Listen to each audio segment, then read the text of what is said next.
Hello. Hey man. Hey, can you hear All me? right. Yeah. All right, everyone. Everyone. I'm talking to no one. We're back for our second episode of Mount Olympus and Islam and Christianity. Last up, how are you doing, Jabar? I'm doing good. How are you doing, Apollos?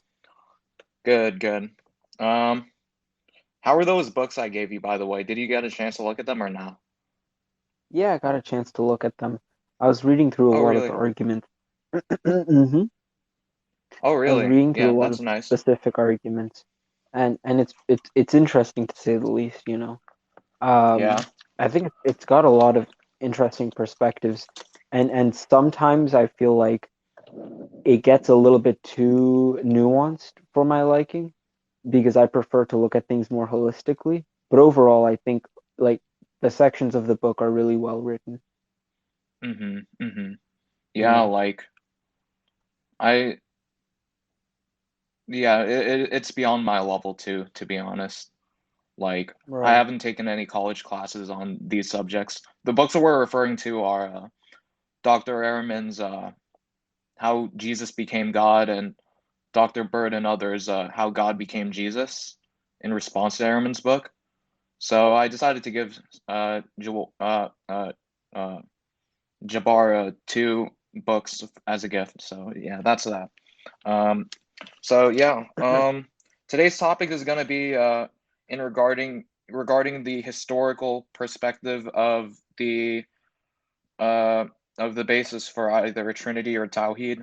We're going to be looking at multiple texts and the reasoning for why early Christians thought Jesus either claimed to be God or not, and we'll see from there whether those reasons are valid. So do you Yeah. who do we want to go first? You can go first, man. Okay, sweet. Um, so I just um yeah I kind of sort of took notes for today's agenda so that it can go a bit faster. But essentially, my claim is going to be that the Father, the Son, Jesus Christ, and the Holy Spirit are one in character, being essence of the Godhead, but divided into three minds, consciousnesses, or persons. They are they are different ways to worship God, but a standard by which nobody saved will blaspheme against. And so, my claim is going to be that not only did early Christians believe that Jesus would claim to be God, but also historically we can be certain that Jesus himself claimed to be divine. So let's get to it. So my first reason is going to be the Son of Man. The Son of Man is a title, a divine title that is used for Jesus in reference to uh, Daniel 7.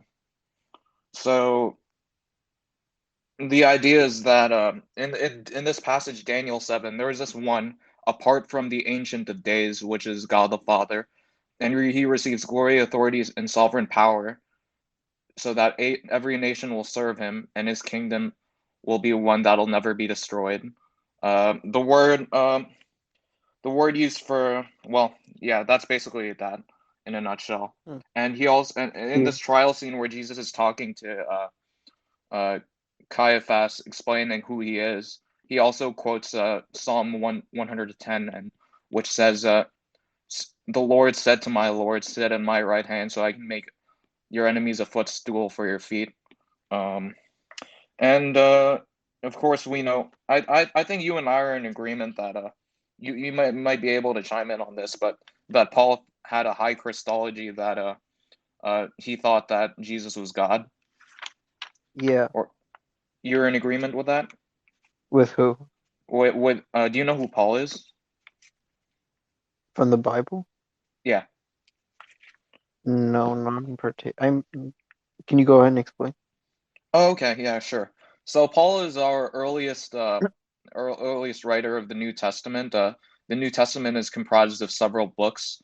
Uh, some set of these books are called epistles, writing to early churches, like letters, and most of Oh. them were written by this individual called Paul. He was an apostle of early Christianity, And in those letters, he writes he has a high Christology by saying there is no other name by which we are saved except Jesus Christ. And he also gives benedictions to the Father, Son, and Holy Spirit. Um, I wonder if there's consensus on Paul having high Christology. yeah. Um, I would say so. Like, Yeah. When I you do look at know the that. books that he reads, you feel like it? Yeah. So like, I can. So the passage I'm talking about, the Carmen Christi, is Philippians 2. Uh, I'm just gonna look it up real quick.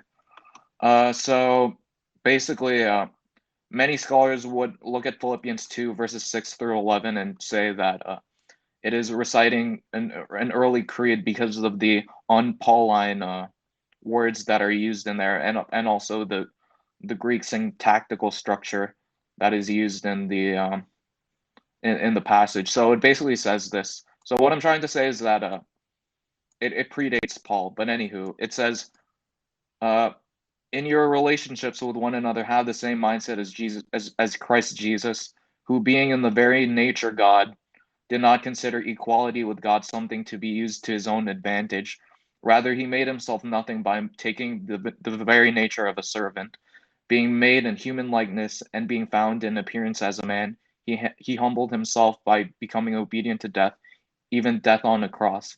Therefore, God exalted him to the highest place and gave him the name that is above every name, that at the name of Jesus every knee should bow in heaven and on earth and under the earth, and every tongue acknowledge that Jesus Christ is Lord to the glory of God the Father. This is called the Carmen Christi because it's like a song to Christ. It predates Paul. Paul is an individual who was not a Christian but converted to Christianity about 2 to 3 years after Jesus' death. Uh, he met when he converted to Christianity. He rose in status to become a leader of early Christianity.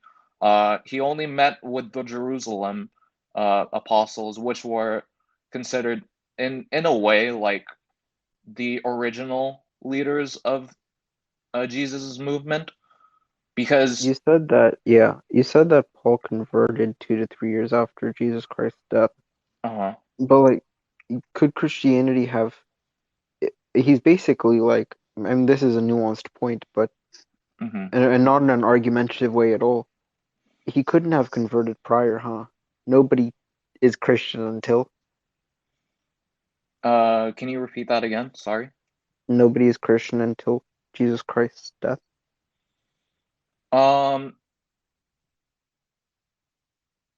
yeah, you can yeah, I would say so. No, Christianity really didn't boom until uh Boomer come after into existence.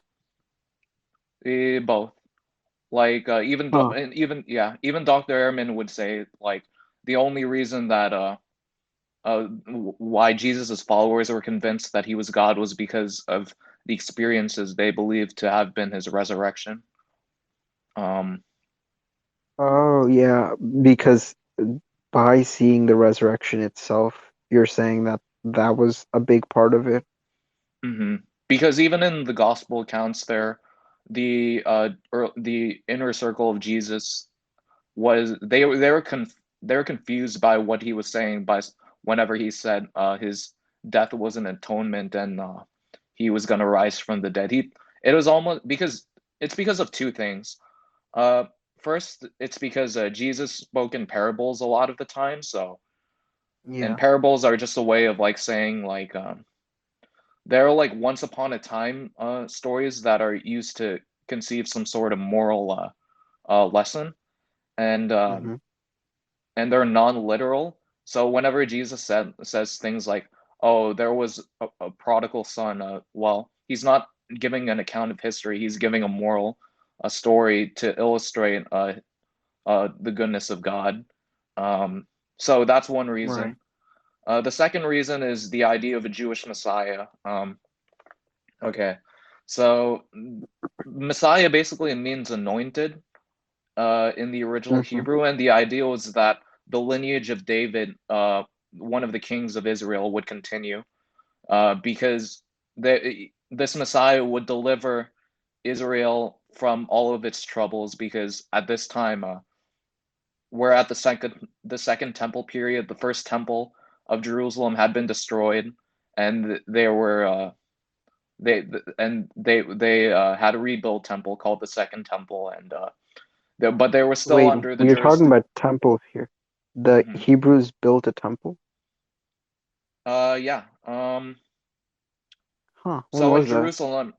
in Jerusalem, well, the first temple, I'm not sure when they built it, but what happened basically Well, was that, was this yeah, like Jesus, prior Jesus? What do you call it? BC or yeah, what? yeah. Huh. The first Yeah, temple is BC. It was destroyed in like yeah.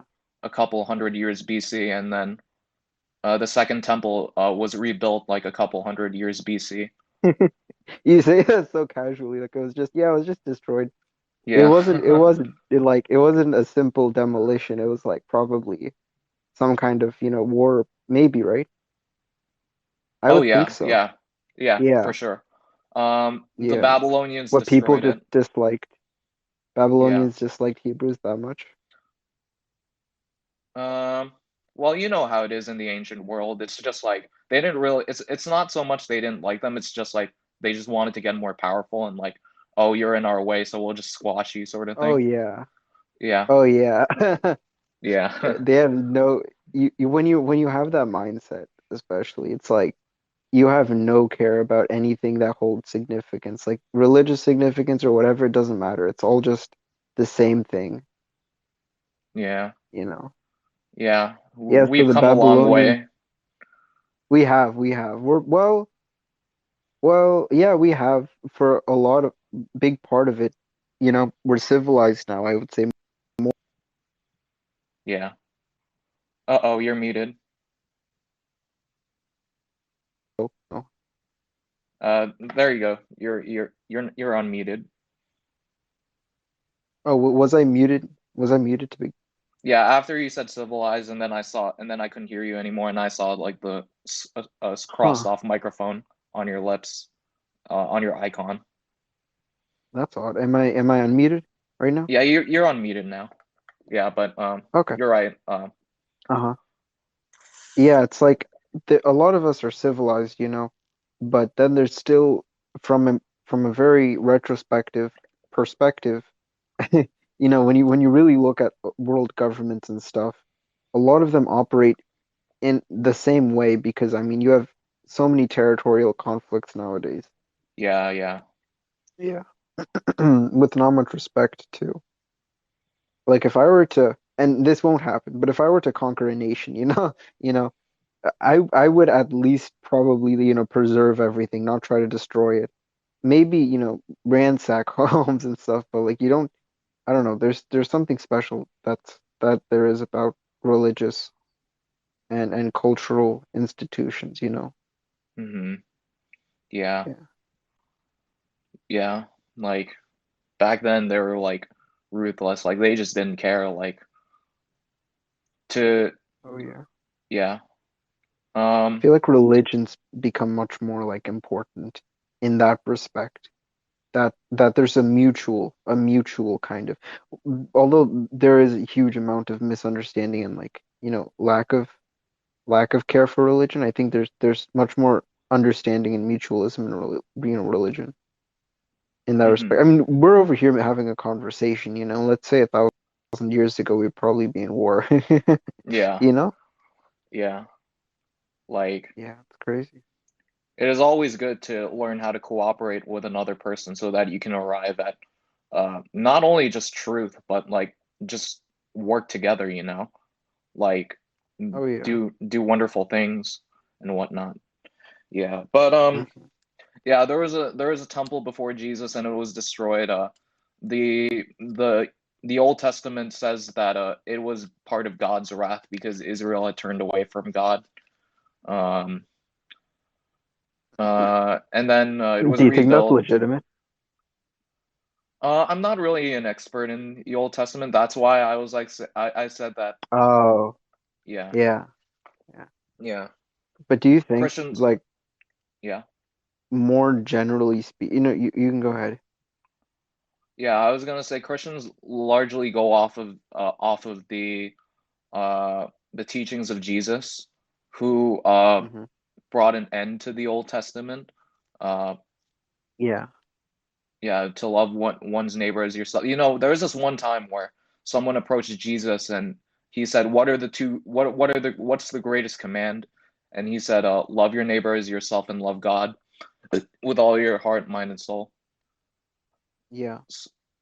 Yeah. Huh. So Jesus even like quotes the Old Testament and says, like, I know what the Old Testament says basically, but I'm telling you, love your neighbors and pray for those who persecute you, so that you may be like your children. So that Does you the may Old be. Testament differ from that? Yeah. There's a passage that says an eye for an eye, a tooth for a tooth, but Jesus said, I'm telling you, don't do that. Uh, love your neighbor and pray for those who persecute you.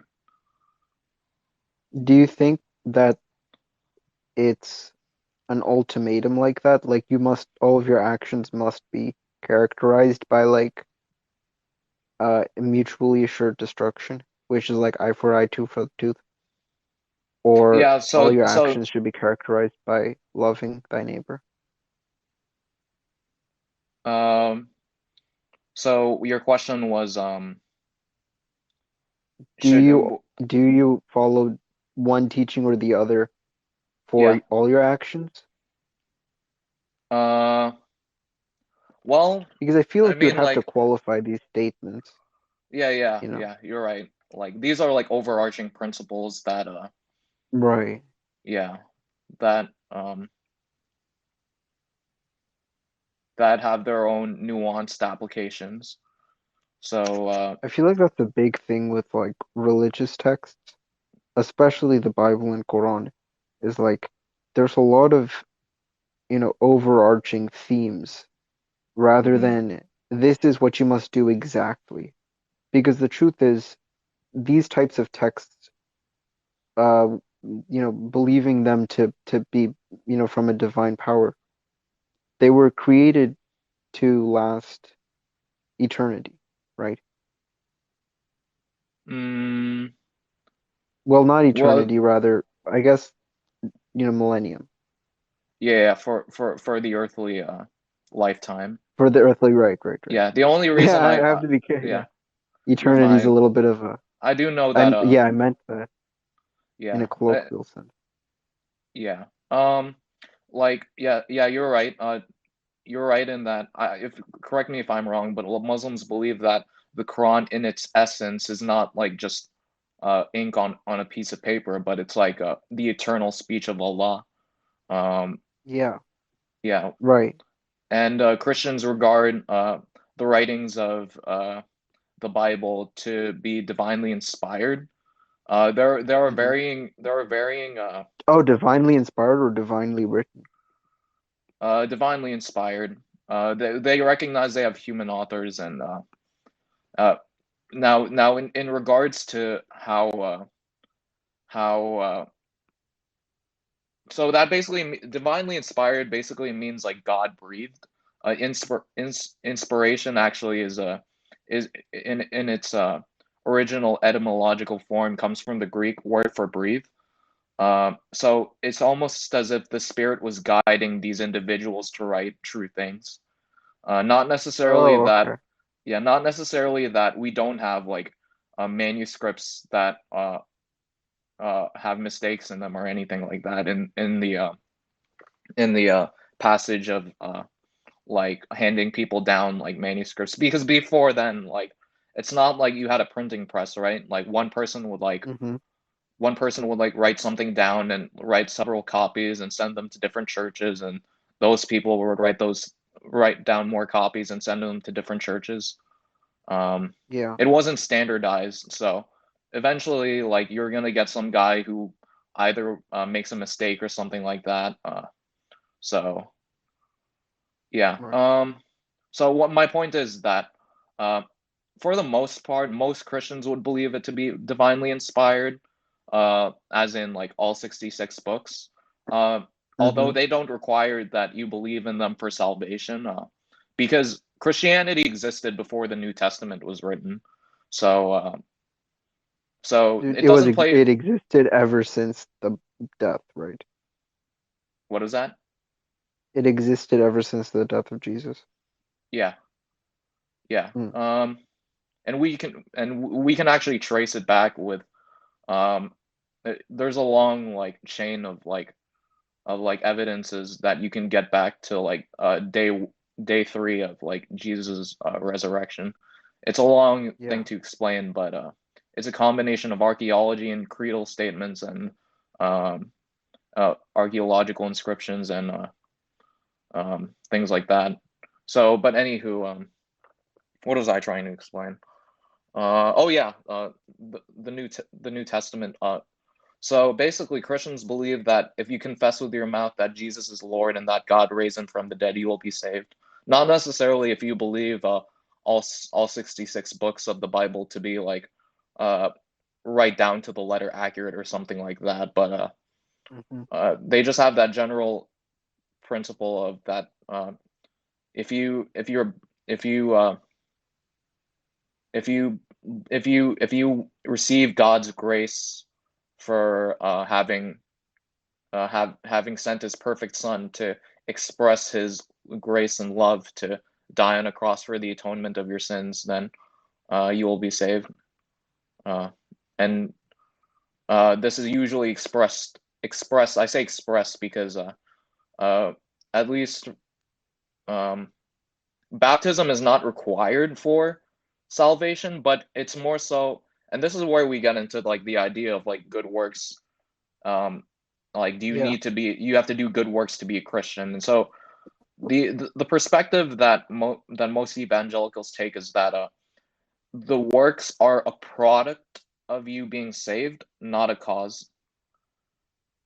So Oh, I see. it's not denying that good works play a role, but that it just plays it is the effect of you being saved. So like what I'm trying to say is that Indication almost, yes, maybe. yes. Mhm. Yeah, so that's that that's regard In a yeah, so very we metaphysical sense, a lot of, in a very metaphysical sense, mhm. you know, I forgot exactly what it was, but um, some people say, and they mean this in more or less a loose way, that you are considered Christian simply by being alive. Now, uh this this is, well, maybe I could find out exactly what it was, the argument was. It's not necessarily a belief rather than it is it's an argument for relationships. And so what it is it says something along the lines of like, oh, if you are, for instance, Christian, then what makes you Christian is your love for God, and as well as certain beliefs that fall with it. But that mhm. love and that essence is carried over in humanity. So it may not be the Christianity that is people are aware of, but it's the Christianity that people have a part of. But that's very uh loose and kind of just, not yeah, something that we should, yeah. it sounds kind of progressive to me. Like Oh yeah, for sure. Oh yeah, for sure. the title Yeah, that's progressive it's Christianity, not like that it is progressive in like the qualifying sense, yeah, but it for sounds sure. like This definitely comes from, somebody who's not reading like off of the Bible per se. Somebody who's just trying to, yeah. trying to like universalize everything. Yeah. My Right, right. I perspective, was simply just, thinking of something that I read and I was like, oh yeah, you definitely, most definitely have something to say about that. So, yeah. Um, right before we get into like is Jesus God stuff, I do want to address my perspective on that, and I do believe that if you blaspheme against Jesus, to put it lightly, you can't be saved. You need Jesus in your heart to renew yourself and save you from your sins. At the same time, like there was this instance where Paul, the apostle, found people praying to an unknown God. Uh, and so in Acts 17, in that situation, Paul says, God overlooks times of ignorance when Christ wasn't known to people. So, like, in other words, I don't think Native Americans are going to hell just because they haven't heard of Jesus, if you know what I mean. But that being said, oh shoot, we're muted. Uh, I'm more Akon. oh, you're back on. Mm-hmm. Yeah. I was just saying that. I don't know, when did I cut off for you? You were fine. Oh, okay. Yeah. So. So the Paul says that God overlooks times of ignorance. He didn't say he overlooks times of rejection. Uh, he said ignorance. So in a sense, Uh-huh. like we're in a modern day and age where we can like literally just look up the historicity of early Christianity and whatnot, and come to know that Jesus Christ is who he says he is and rose from the dead, Do you and think there's investigate anybody that. nowadays? I'm sure Who? there's still a lot of Sorry, what is people that? who fall under who fall under the category of ignorance. Can you say that again? So in Islam, there's also the same thing as it's like if you are unaware or ignorant, I'm sorry, if you're unaware of the religion itself, rather than like being ignorant to it, like you haven't been exposed to it properly, then it's fine. Do you think that there's still a significant portion of people nowadays who that would apply to? Um, yeah, I think it is. Yeah, there are definitely um Yeah. yeah, I a feel like there's a significant lot of amount of people people. nowadays, like more than just access to, it's more than just access to technology. Mm-hmm. It's like also external circumstances, like a lot of people, they may be in a certain area, whether it be third world country or something, where they don't know about, Islam or Christianity, or they were taught a certain way to believe and they're blocked off from other beliefs, Mm-hmm. Yeah. you know. And that There's a is lot where of the hard places thing. like that. Yeah, that is where the hard Right. thing the hard it is hard to know, and that's partially why the reason why we're Christian to begin with, because like we just want to make sure that we can experience that eternal loving relationship with our Father in heaven. Because Right. Jesus does guarantee that those who believe in him will be saved. Although it is not Huh. guaranteed, but it is possible, at least from my perspective, that you can be saved by being ignorant. So uh, that's why we Oh yeah. not me, but like people Right. evangelize. Yeah. Right. Yeah. Right With before. Islam as well. Uh-huh. You Mhm. want to play this? You want to play the soundbite? Okay, yeah, sure. Not irrelevant. So, we know in the Bible that Jesus said he was the Son of God, but where in the Bible did Jesus said he was God? Like, literally said he was God. Oh, okay. Yeah. So That's funny where because where we where were did you? talking about that last week as well. Because we were talking about whether or not Jesus was God himself or it was the Godhead. Yeah, last week we explained the inner workings of what does it mean for Jesus to be God, and basically what it came down to is whether you regard him as one or three or whatever. If you worship him, the act of worshiping something, we consider that something to be God for the purposes of discussion. So, I would refer you not irrelevant to that earlier talk. As far as like of the methodology of saying, if Jesus never said I'm God, oh, if Jesus never said I'm God, worship me, then therefore he never thought of himself to be God. I think is problematic for several reasons because like, well, as like I don't know if you're Muslim or not, not irrelevant, but the same thing can be said, like where in the Quran does it say Tawheed or anything like that? Of course it's, and then someone would respond by saying, well, it doesn't say the word Tawheed, but it has the attributes ascribed to Tawheed, and that would be my point. Like, yes, and in the Something I Gospels, think to cage up what you're saying, and you can continue after this, is yeah, it's like things don't have to have a particular definition explicitly written out, characterizing what it is. It could just yeah, simply be that characterization.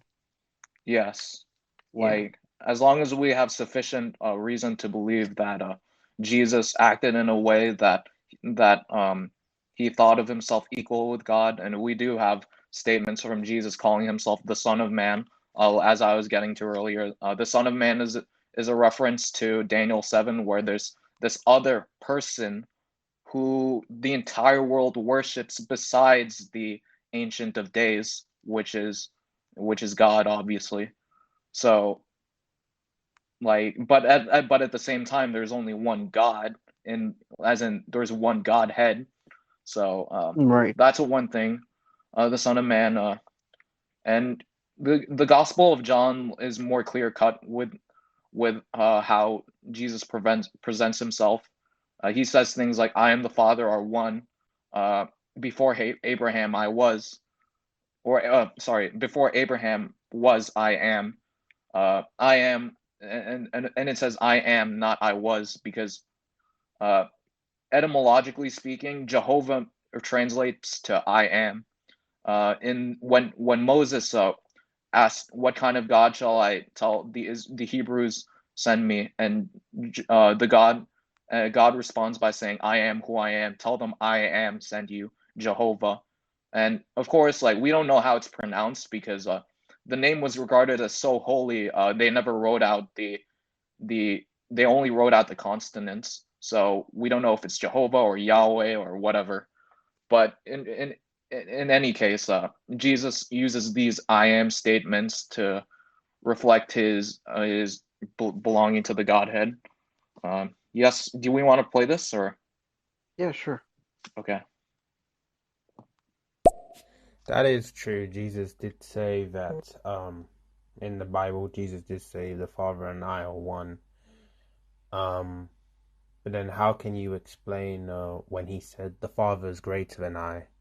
Like, what does it mean Yes, by yeah, that? If the Father and him are one? I'm just asking because I'm very curious. That's all.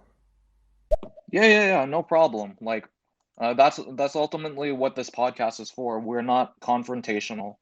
Uh, we're just here to, like, just candidly talk about the truth, and if we can come to a deeper understanding, even if it means we disagree in the end, Oh that's yeah. good. So yeah, that passage I explained earlier in our earlier episode that the Father is greater than I.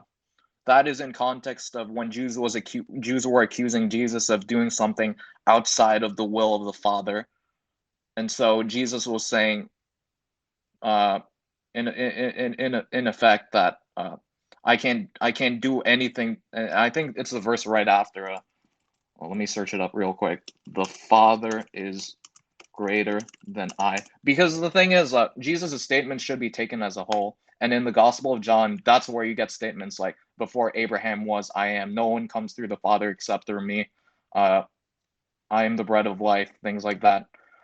Oh, John 14. Okay, John 14. So this is the thing about biblical interpretation. A lot of these books, especially the Gospel of John, it's read as a narrative, as a story. It's not like where you can just take one verse out and just, like, disregard the entire context. You have to see how it's presented as a whole. And as John, by a long foot, has Jesus saying words very close to "I am God." So here we are. Uh, the Father is greater than I. Greater than I.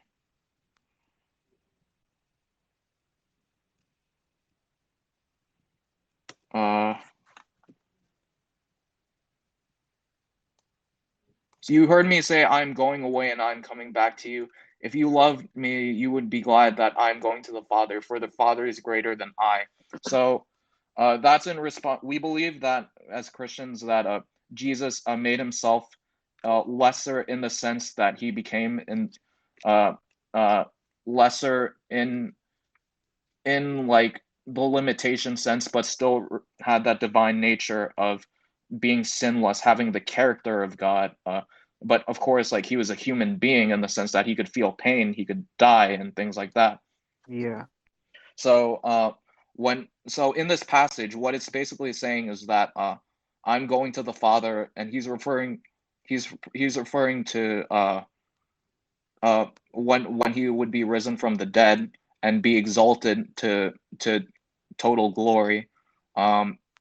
So for what he's saying over here is that I'm going to the Father, and the Father isn't just like some guy. He's greater than I in the sense that he's up in the heavens, and I can I can go over there.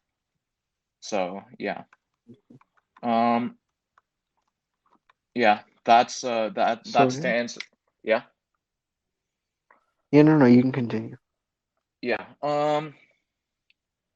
Yeah, like in the Gospel of John, like you have plenty of places where Jesus is clearly treated as divine. Like there's this one time where he appears to his disciples, and one of the disciples says, "My Lord, my God," and Jesus doesn't criticize him for it. He actually welcomes it and says, "Blessed are those who believe these things." In effect, the more proper quotation is that you heard. Let me just pull up John 20. Thomas said to him, "My Lord and my God." Then Jesus told him, "Because you have seen me, you have believed. Blessed are those who have not seen and yet have believed." So he basically receives someone calling him my Lord and my God, and doesn't criticize him for it. Huh. Yeah. So that definitely could be, yeah. Yeah. Hmm. I will say that it's also present in like the earlier Gospels. The earlier Gospels, Mark, Matthew, Luke. We call these the Synoptic Gospels because they're very similar. We actually, in scholarly terms, we actually, and it when looking at these sources, we find that between these books there are like verbatim quotations almost. So we believe that scholars have come to the conclusion that Mark was the earliest gospel because it's really technical, but like, and what I'm trying to say is that even in our earlier gospels, Jesus was regarded of God as God through the Son of Man. He called himself the Son of Man, referring to this figure who would receive worship. Uh,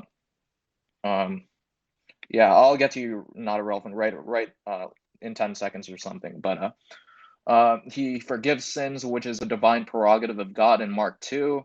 He calls himself Lord of the Sabbath. The Sabbath is one of the 10 commandments instituted by God. And he says the Son of Man is the Lord of the Sabbath.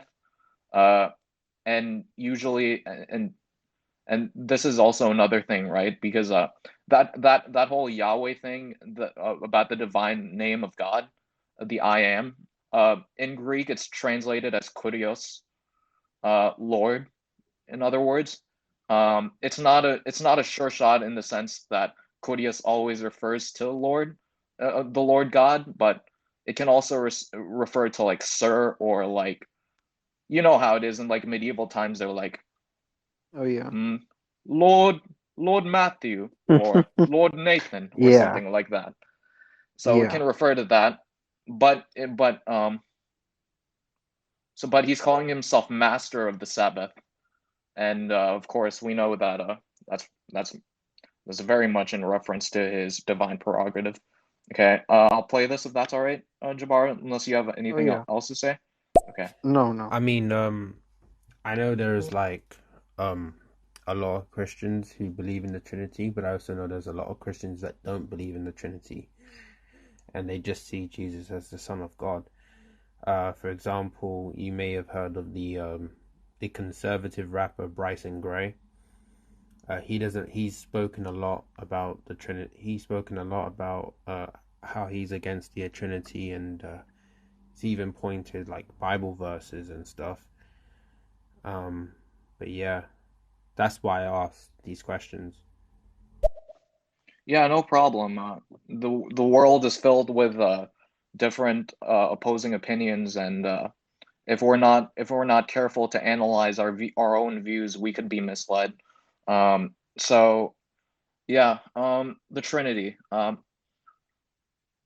What I regard the Trinity is more so like a way to describe what we worship, but it is it is it is a clear fact, like, and even Bart Ehrman would concede that early Christians worship God the Father, God the Son, and God the Holy Spirit as God. Now, how they manifested itself was the question. Modalists believe that there is one God, but those are three ways in which he manifests himself. Uh, Subordinationists believe that there's like some sort of hierarchy. Uh, Monarchianists believe that there is no division, that they're just absolutely one. And of course, we as Trinitarians believe that they are three persons and minds, but they are one in character or being or essence. Um, so yeah, that I will say that in regards to like Bible verses like picked out here and there, uh we should be very careful not to just cherry pick Bible verses to say what they want us to say, especially with the Gospels, because the Gospels genre are Greco-Roman biographies, uh, in the sense that they read like a narrative. So there are many verses that cannot make that only make sense in light of the whole scope of the book. So yeah, that's what I have to say about the uh, the verses being picked out. But yeah, thank you for that. Not irrelevant. Um, so I think the other thing is, or I don't know. Do you have any objections to anything I said, Jabar? I thought it was pretty interesting when you brought up the pronunciations and how in particular, you don't when somebody says that, they don't have the correct pronunciation because they only wrote down the consonants, you would think that there would still be some kind of standard for the pronunciation or the name in particular, but then there's so many different derivations like Yahweh. So that was pretty Yeah, interesting. Oh yeah. yeah. Like even with Greek, like we know like generally because we have like modern Greek and stuff like that how they probably sound, but like we don't have a Yeah, time machine to like record them and like have like they didn't have like an interphonetic alphabet to like describe every single sound. exactly. Yeah. International Phonetic Alphabet, IPA. I know this because like um I was in choir, and so like whenever we had to like sing in a different language, we had to like use this thing to like we basically had to use this as a reference to like understand how certain languages were sung. Uh, Uh-huh. yeah, but do you want me to just continue, or and you can just stop me whenever you have a disagreement or like or have anything Yeah, to sure. add or okay, yeah, sure. Um, so the Son of Man, from a historical perspective, this matches the criterion of dissimilarity. The criterion of dissimilarity is the idea that uh, if it's if it's dissimilar to if the event in question is dissimilar to what is expected to have been forged or faked, then it is probably true. Because had it been forged or faked, they would have written something more common. So, in the sense of the Son of Man, Jesus only called himself the Son of Man, but early Christian devotions always called him Lord or the Son of God or um, things like that. But they never called him the Son of Man because like it was like a very technical thing that Jesus said. Um, so it fits that. Um, what else do I want to say? the word used for serve in Daniel 7 when it's talking about the Son of Man is palach in Aramaic, and in the Septuagint when it was translated to Greek, because uh, when Alexander the Great conquered the Mediterranean, it was Hellenized. So to the point where Greek, all the way until the end of the Roman Empire, was the lingua franca. It's almost like how we as Americans like don't get this, because like English is just like the language, but like in other countries where English is like a second language, it's like a business language. That's what I mean by lingua franca. So what I'm saying is that in even in the Greek version of the Hebrew Bible, latruo is also used as a means to worship someone who is treated as divine. Okay, yeah, this is also another. I don't know if I'm getting too technical or not, but Oh no. yeah, I just like I have things over here like so Psalm 110 when Jesus says to the high priest, "I am, and you will see the Son of Man coming on the clouds of heaven and sitting at the right hand of God." That was regarded as blasphemy, not only because of the Son of Man passage, but also because he says sitting at the right hand of God. Because in ancient iconography, to sit at one's right hand, to sit at one's right at the right of someone's throne was basically saying, "I'm his son, I'm his successor, I'm his equal."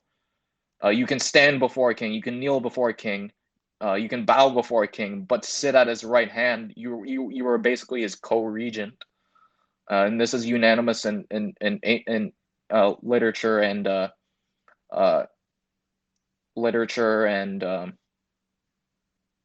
iconography across antiquity. So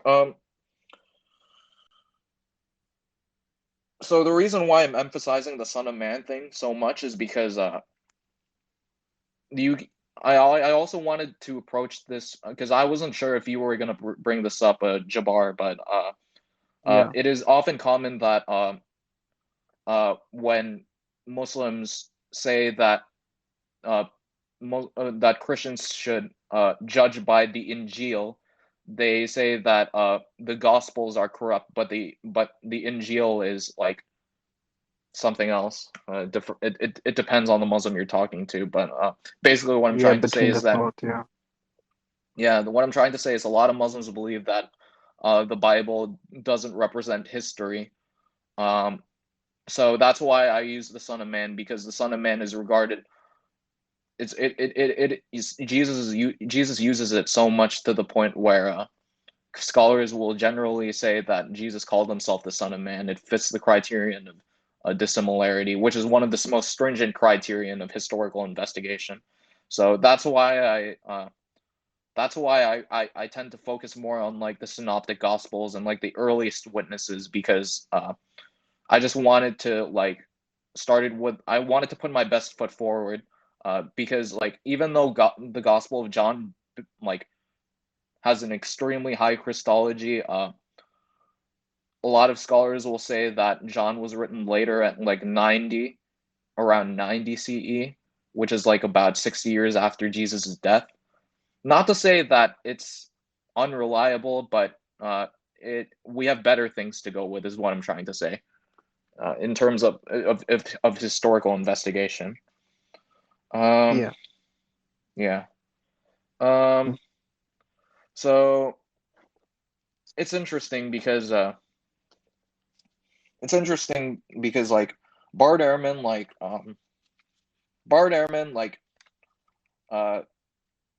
even though like I can say this, like he has like philosophical prejudices and like often will like just get the interpretation wrong. He's a good I'm saying that I'm not saying that to diss him. Like he's definitely a scholar, right who graduated from Princeton, but he himself you'll hear him like constantly in his lectures and debates and whatever, that the reason he left Christianity was not because of the historical stuff, because he was able he called himself a liberal Christian. Like he was able to reconcile some of like uh the core doctrines with the apparently conflicting narratives. But what caused him to deconvert was a philosophical issue called the problem of evil. Namely, if a good God exists, why is there so much evil in the world? And to me, at least to me, as someone who I haven't taken a philosophy class, but when I started all of this, like I concentrated on philosophy. Uh, Right.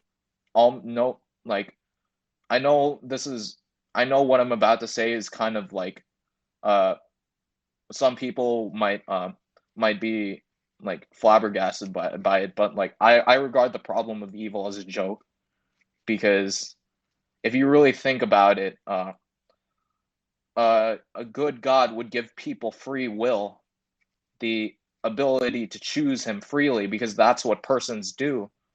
Uh, they anything else is not a person, and Yeah. yeah, Something of perfection is merely it's untrue, and it wouldn't speak to what a human is, you know. um, like A it's human is possible. I would say imperfect. that it's possible, but it's also possible to be imperfect. It's largely possible to be imperfect because uh perfection is one thing, but imperfection is like everything else, right? Yeah, exactly. So there's so many chances of imperfection and only, typically just one chance for perfection. Yeah. Yeah. So I mean like the free will defense like was really That's like probably the best, most obvious, argument against the evil argument is it's like as long as you believe that everyone operates on their own free will, then it's not a case of whether or not God created evil, but rather whether or not God allowed for humans to be able to think. And with that mhm, comes things such as evil, but then you also have to take into account it brings good as well, and it brings in solutions. yeah. You know, people say a lot of times the darkest of times is what brings everyone together. Is like I'm sure even nowadays there's so many terrible things, but for situations where you're experiencing something tragic, it's oftentimes it's a blessing in disguise. Mhm. Yeah. Uh we there's this passage in the Bible that says that God takes what the enemy meant for evil and turns it for good. Uh that's not to say that that evil doesn't happen, but rather that God can repurpose something that would normally be seen as harmful or destructive, but used it in such a way that when you look back, you can say, "Hey, that made me a better person. Hey, had that not happened, this other thing wouldn't have happened." You know? Hmm. Yeah. Yeah, So yeah. yeah. I It's might be going soon, but yeah, you can continue. yeah. You're fine. Uh, How long have we been going? Like it's been like almost an hour. who knows? Yeah, probably. Yeah. Yeah. But I think I do um I do want to say that even I don't like oh man. Like I kind of want to talk about something with you off camera, but Oh yeah, for sure. yeah. I do want to end off by saying that uh that that Christians have a historical foundation to build off upon, and Hmm. they know that they can have confidence that their God is real and that they can be saved and all of that because of the resurrection of Christ. Paul himself says that this is the litmus test for Christianity. This is how you know Christianity is true. If Christ has not been risen, your faith is in vain.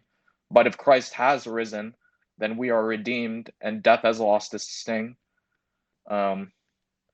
So, and it's really interesting. And I was gonna go on another episode with you, like maybe going back and forth on like the historicity of the resurrection of Jesus. But to sum it all up, it is not a farce. It is not a conspiracy theory. It is something scholars actually have to wrestle with.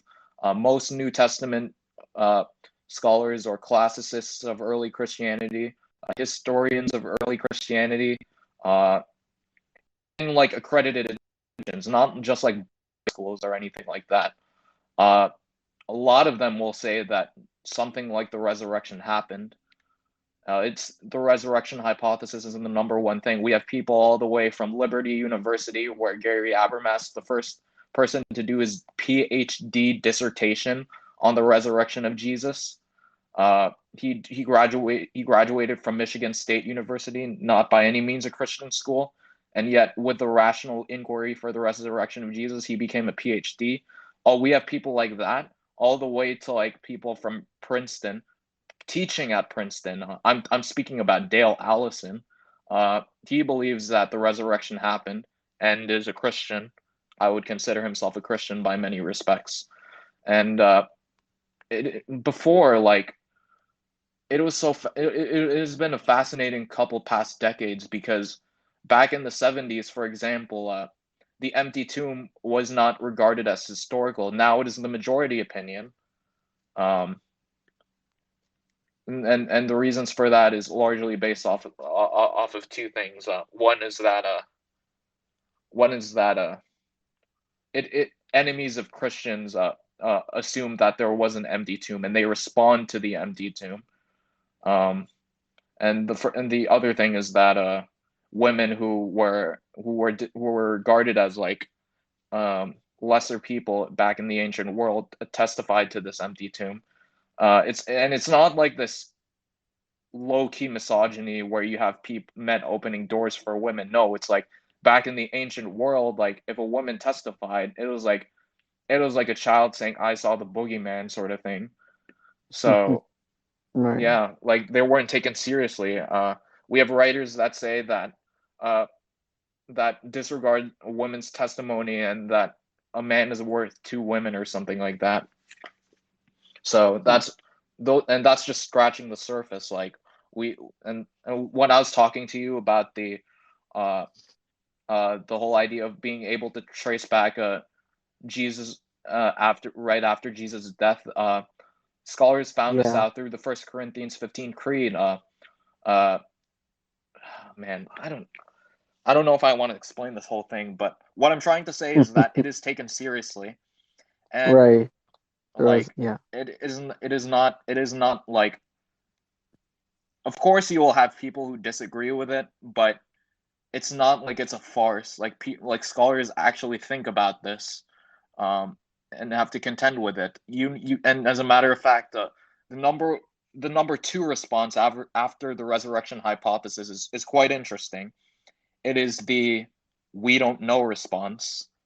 The look, it is just the event was just so strange that I like like we don't know what happened.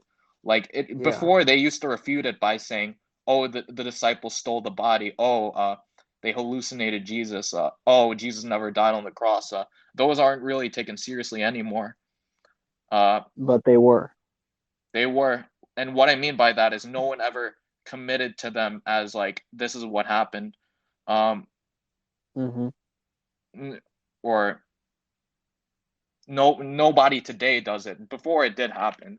Like it was only like what 60 years ago when we thought that Jesus was a Hellenistic figure, and that's largely because of like Nazi propaganda, because Germany was actually the pioneer of historical Jesus studies, and so obviously like the Nazis would the influences regarding Nazi propaganda would seem to influence German scholarship to lead them to believe that Jesus was un-Jewish in many respects, and like think he was like a Hellenistic creation.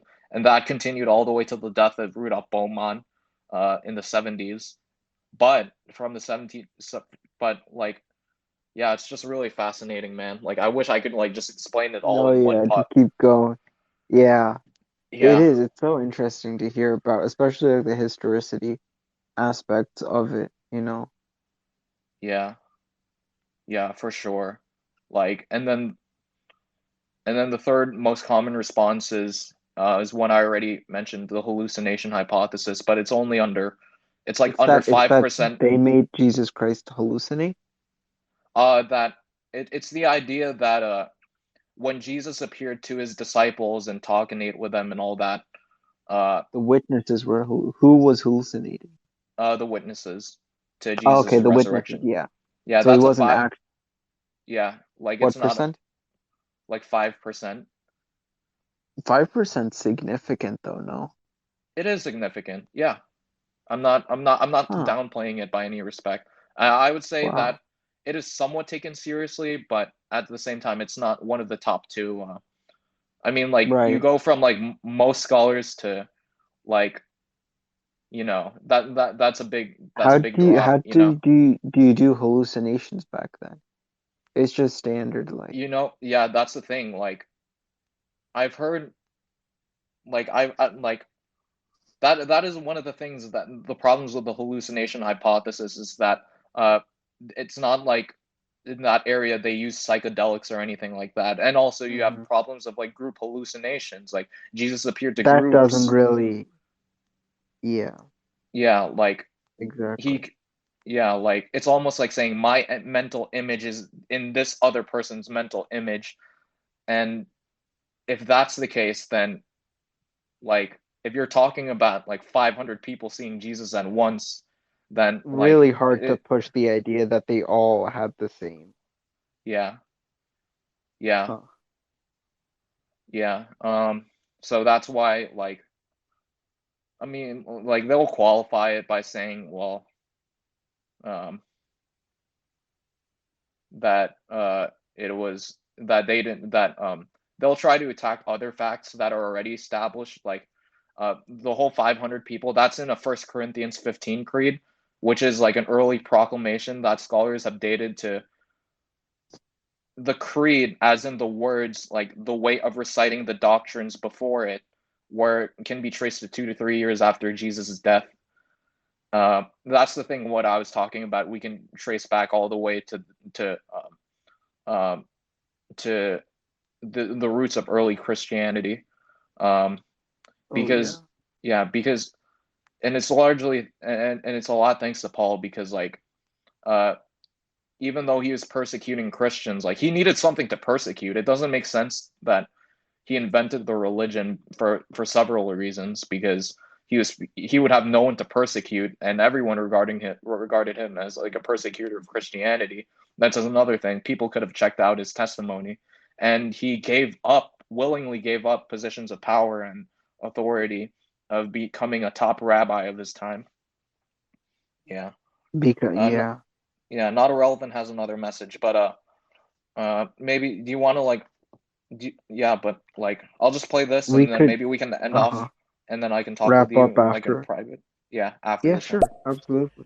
I think one of the confusing things, in my opinions, about Christianity is the fact that there are multiple versions of Bibles. So, from your own Mm. knowledge, what do you think is the correct Bible? Do you think the correct Bible is the King James version? Do you think it is the Catholic one? I think it's called the RSV or something like that. Mm. Or is it the AMP version? Like, what would you say is the correct Bible?